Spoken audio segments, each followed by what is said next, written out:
Salut, c'est Trado, content de vous retrouver pour la mise à jour de l'analyse technique et des zones d'accumulation rationnelle sur les cryptos majeurs. Je vous rappelle que ce format ne s'adresse pas aux traders, il s'adresse aux investisseurs, à ceux qui veulent acheter petit à petit leurs cryptos préférés sur des zones choisies. L'horizon de temps n'est pas le jour, encore moins l'heure. Il s'agit d'un investissement progressif dans les cryptos majeurs et on commence donc par Bitcoin qui confirme cette semaine la belle semaine précédente. Regardez ça, depuis le plus bas qui ont été atteints en novembre 2022, on a progressé jusqu'à 50%, 51% même sur Bitcoin. On en est actuellement à plus 45%. La bonne nouvelle, c'est que si vous êtes des fans, des accumulateurs pour le long terme et que vous avez en plus acheté sur les zones d'accumulation rationnelle, toute cette zone rouge était une énorme zone d'accumulation rationnelle, et bien vous commencez déjà à voir vos lignes verdir. On est très loin de revenir sur les sommets, mais en tout cas, certains considèrent que les plus bas ont été faits sur Bitcoin. La bonne nouvelle également, c'est que les trois premières séances, les trois dernières séances ont confirmé ce qu'on pourrait appeler une figure en drapeau, cette petite zone de consolidation qui permet d'envisager à terme, c'est pas toujours le cas, mais c'est plus souvent le cas que ça ne l'est pas, une continuation de la hausse dont l'amplitude serait de prendre le mât du drapeau reporté par-delà la figure de consolidation, bref, un retour sur les 26 000 éventuels. Attention, c'est encore une fois qu'une information purement statistique, et on a réussi, et c'est excellent pour la suite, à se maintenir au-dessus de la moyenne mobile à 200 périodes qui commence à voir sa pente devenir positive.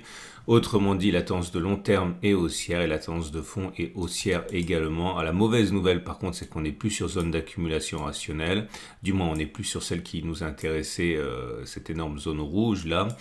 Pour maintenant, il faut trouver une autre zone d'intérêt et je pense qu'elle est là. C'est tout simplement cette zone de consolidation. Vous savez que vous avez une zone de consolidation et qu'elle est cassée.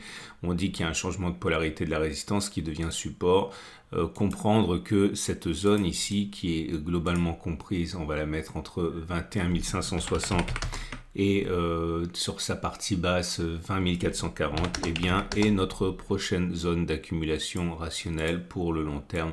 Comprendre zone sur laquelle on accumule un petit peu, jamais d'un coup.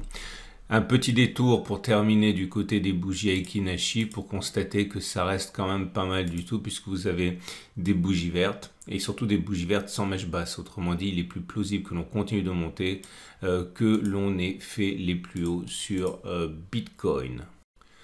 On passe à présent à l'Ethereum qui également confirme sa belle forme, sa bonne forme. Comme vous pouvez le constater, la progression depuis les plus bas qui ont été atteints, c'était le même jour, le 22 novembre. On en est pour l'instant à plus 56% par rapport au plus bas, donc aussi une belle performance. Là aussi on retrouve cette figure assez caractéristique des mouvements de hausse, un drapeau, et l'objectif ici, encore une fois, je ne peux pas m'empêcher de le rappeler, purement statistique, ça veut dire aller chercher à peu près les 1930 $ par report du mât au-dessus de la zone de consolidation. Là aussi, la tendance de fond est devenue haussière, de même que la tendance de long terme, puisque la M50 et la M200 montent. Il faut se rendre compte qu'on a des résistances. Le chemin ne va pas non plus être aisé. Toutes ces zones-là, qui étaient des zones de résistance, n'ont pas été pour l'instant battues en brèche. Alors celle-ci, c'est un peu différent, vous voyez, on est en train de batailler avec. Ça veut dire également que si on arrive à la passer, elle deviendra support théoriquement. Cette zone, elle est comprise entre 1670 et 1618, donc il faut la garder quand même à l'œil. La prochaine zone d'accumulation rationnelle, c'est celle-ci. Regardez, c'est la zone de consolidation là aussi. Donc ça veut dire que si on lui donne une valeur, elle sera comprise entre 1610 et 1500 à peu près. Donc tout retour dans cette zone pourrait être considéré comme zone d'accumulation rationnelle, éventuellement un peu en haut, un petit peu en bas, parce que c'est une zone qui est assez large. Hein. Regardez, elle fait 7,5%. Acheter juste maintenant, c'est possible, je l'ai dit, hein, puisqu'on est en haut de la zone d'accumulation rationnelle, mais il faut bien comprendre qu'on est également confronté à une résistance. Donc il faut garder des cartouches au cas où on consoliderait un petit peu pour aller chercher le bas de la zone. Les bougies Aiki Nashi montrent que pour l'instant, il n'y a aucune raison de penser que la hausse soit terminée. Ça reste vert. Néanmoins, vous regardez et vous voyez qu'il y a une petite mèche en dessous de la bougie Aiki Nashi en formation là.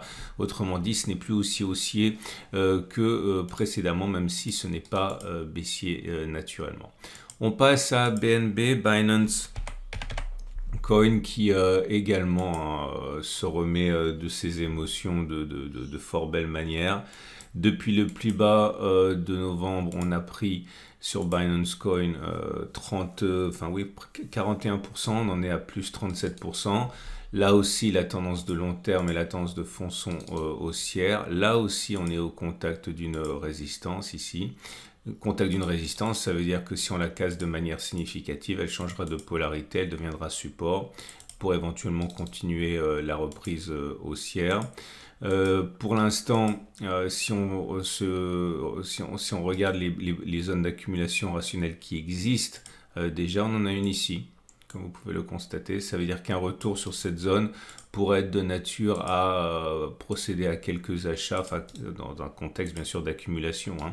Et cette zone, on peut lui donner une valeur, elle est comprise entre 287 et 282 dollars. Et je répète, hein, une cassure de cette zone bleue en ferait changer la polarité et la nature, elle deviendrait zone de support. Bougie Aiki Nashi, on va dire médiocre, mais c'est pas du tout baissier, c'est vert. Bon, les corps sont un peu petits, hein, donc il n'y a pas la puissance qu'il y a eu précédemment. En plus, il y a une mèche basse, donc c'est une bougie qui est, on va dire, clairement d'attentisme. Hein. On va enchaîner maintenant avec Ripple. Et Ripple, bah, c'est pareil. La pression est clairement du côté des haussiers. On est au-dessus de la moyenne mobile à 200 jours. On est au-dessus de la moyenne mobile à 50 jours. Les deux montent. Donc la tendance de long terme et la tendance de fond sont haussières. La bonne nouvelle, c'est qu'on est toujours dans cette immense zone d'accumulation rationnelle rouge qu'on a maintes fois évoquée. Si on retourne sur cette zone ici, qui était notre toute dernière zone de support, eh bien ce sera également une zone d'accumulation rationnelle dans la zone d'accumulation rationnelle, donc forcément intéressante, 0,38, 0,37 environ. À noter également que vous remarquerez que la pente de la moyenne mobile à 50 périodes est moins marqué, ok, donc c'est haussier, mais moins que ce qu'on a vu précédemment. Vous remarquerez également qu'on est actuellement en train de subir un coup d'arrêt au contact de cette résistance, et vous l'aurez compris, en cas de passage, eh bien elle changera de polarité et elle deviendra support. Et les bougies Aiki Nashi, là aussi, un petit peu comme précédemment, c'est pas baissier, mais c'est de l'attentisme, mèche haute, mèche basse, petit corps, donc on prend sa respiration sur Ripple également. Doge, alors Dogecoin, pareil, porté toujours hein, par Twitter. Et vous avez les cours qui sont au-dessus de la M200 qui montrent que la tendance de long terme est haussière. Par contre, vous notez qu'on est au-dessus de la M50 mais que celle-ci descend.